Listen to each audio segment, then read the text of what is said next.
Some of you are old enough, I'm sure, to remember Joan Rivers. She used to have a line, "May we talk." Okay, that's what I'd like to do with you just for a few minutes this morning. I was traveling down south, I won't tell you where, and I pulled up behind this car that had a bumper sticker.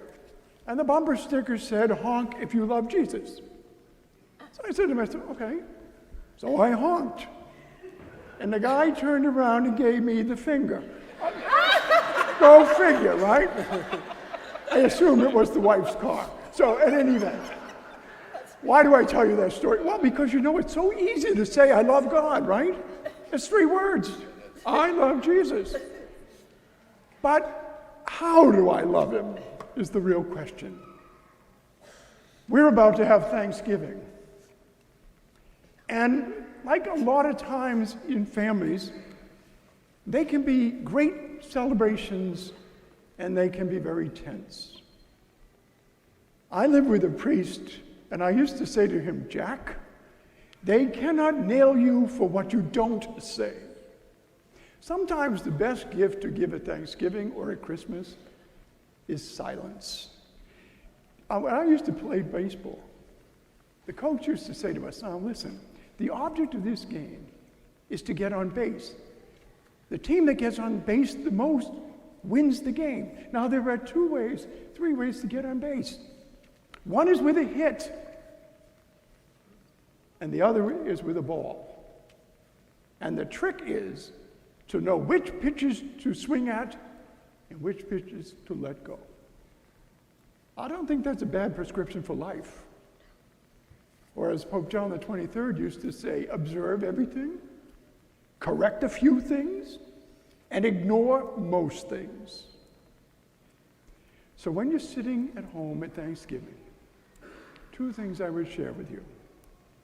You don't have to respond to everything. It really doesn't make any difference who you voted for. Okay? That's irrelevant. What makes a difference is that the person sitting beside you is a gift to you from God. Treasure the gift he gives you. There is no guarantee that that person will be sitting there next year.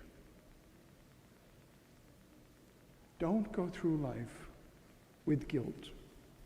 Treasure the people he places in your life now.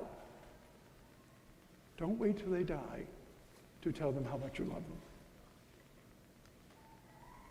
You know one of the hardest things about following Christ? He doesn't tell you what's wrong with you. He tells you that you are fearfully, wonderfully made. And I don't know about you, but if somebody gives me a compliment, I kind of say, well, thank you very much. But if they give me a criticism, I'm over them like a cheap suit. Boom, reacting. What is it about us that we don't know how to take compliments, but we certainly know how to react to criticism? God looks at you, each one of you, and says, you are fearfully, wonderfully made.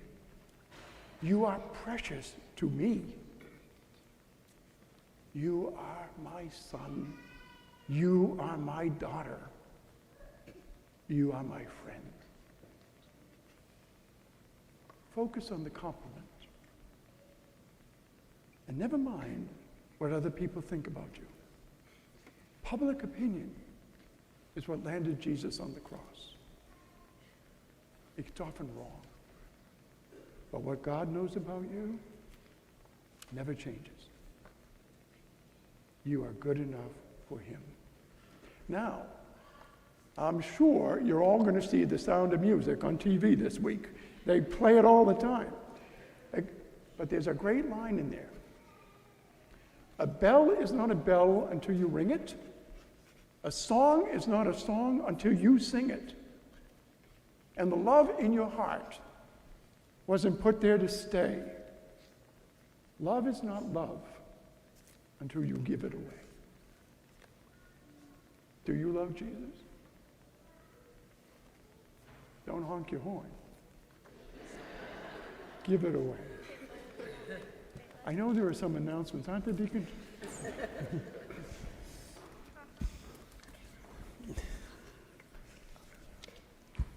You know, every morning I say, Lord, set a guard over my lips so I won't say the wrong thing.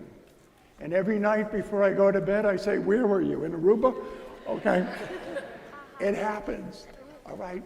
Just be kind to people, especially at Thanksgiving, okay? Don't worry about whether they agree or disagree. Look at the bigger picture. And as I remind our seminarians all the time, the view from the horse is better than the one from the ground. Take the high road.